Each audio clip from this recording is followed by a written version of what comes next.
Phone आया था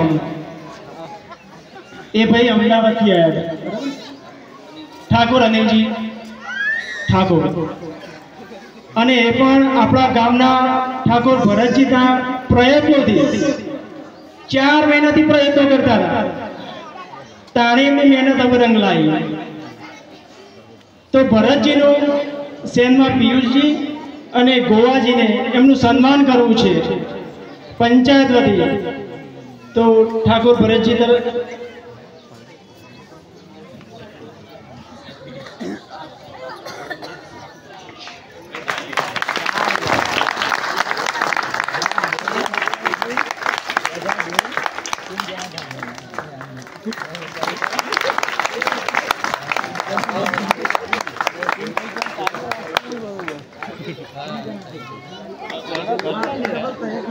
शाळा वती थी आचार्य साहेब श्री और कीर्तिभाई तरफ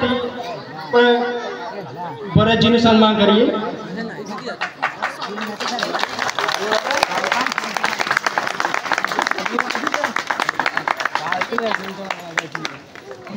आवा प्रयत्न करता रहो।